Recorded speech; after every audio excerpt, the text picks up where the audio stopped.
तो आज का हमारा डीप डाइव केंद्रित है डॉक्टर रामनिवास मानव की काव्य यात्रा पर। हमारे पास ना एक शोध प्रबंध के कुछ अंश हैं जो उनके काम को देखते परखते हैं, और अपना मिशन है आज समकालीन हिंदी कविता में डॉक्टर मानव का क्या स्थान है, क्या महत्व है, इसे समझना। जी तो चलिए शुरू करते हैं। देखिए, स्रोत बताते हैं कि डॉक्टर मानव उन कवियों में से हैं जो मानवीय संवेदना के धरातल पर लिखते हैं, मतलब एहसास की बातें। और ये भी कि साहित्य प्रेम तो उन्हें जैसे विरासत में मिला, पर उनका जो समर्पण है उसमें उनकी अपनी मौलिकता है, अपनापन है। हाँ, ये बात तो है। उन्हें एक कर्मयोगी भी कहा गया है। जी, कर्मयोगी मतलब जो पूरी तरह से साहित्य साधना में ही लगा रहे। बिल्कुल। और एक बात मुझे बड़ी दिलचस्प लगी इसमें कि उनकी कविता भारतीय काव्य परंपरा के जो गतिशील तत्व है, हाँ, जो आज भी जिंदा है एक तरह से, हाँ, उनको पहचान कर बड़े सलीके से, बुद्धिमत्ता से इस्तेमाल करती है, सिर्फ नकल नहीं। बिल्कुल सही कहा। और यहीं से मुझे लगता है उनकी खासियत और उभर कर आती है। ये स्रोत बताते हैं कि उनकी जो दृष्टि है वो आम आदमी के दर्द को, समाज की जो विसंगतियां हैं, ऊंच नीच, अजीब बातें, उनके बीच भी महसूस कर लेती है। अच्छा। हाँ, और ये भी कहा गया है कि वो छोटे से छोटे विषय पर भी कविता लिखकर उसकी जैसे शल्य चिकित्सा कर देते हैं, मतलब परतें उधेड़ देते हैं। शल्य चिकित्सा, वाह, ये शब्द प्रयोग तो बड़ा सटीक है, मतलब मुद्दे की तह तक जाना। जी हाँ, और देखिए इसी बात को आलोचक डॉक्टर अशोक कुमार मंगलेश के हवाले से भी समझाया गया है। वो कहते हैं कि डॉक्टर मानव की जो प्रयोगशील दृष्टि है नई तरह से देखने की, वो बदलते समाज और जो हमारे जीवन मूल्य बदल रहे हैं उनको बिल्कुल साफ दिखाती हैं। उनकी कविता सिर्फ दिमागी नहीं है, उसमें भावना है, संवेदना है।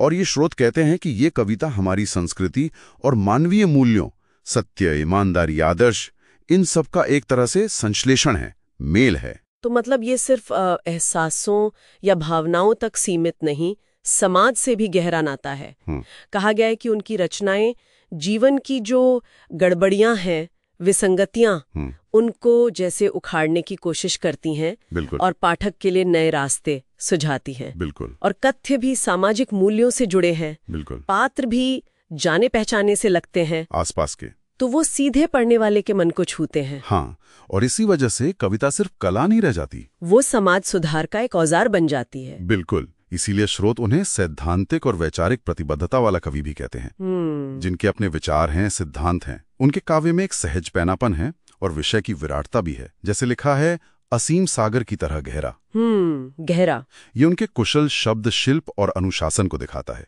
यूं ही नहीं लिख देते। और ये अनुशासन तो उनकी लंबी काव्य यात्रा में दिखता भी है, लगभग 6 दशक। जी, 6 दशक, बहुत लंबा समय है। हाँ, और इस दौरान उन्होंने कविता, गीत, गजल, दोहा, हाइकू, मतलब कई विधाओं में हाथ आजमाया है।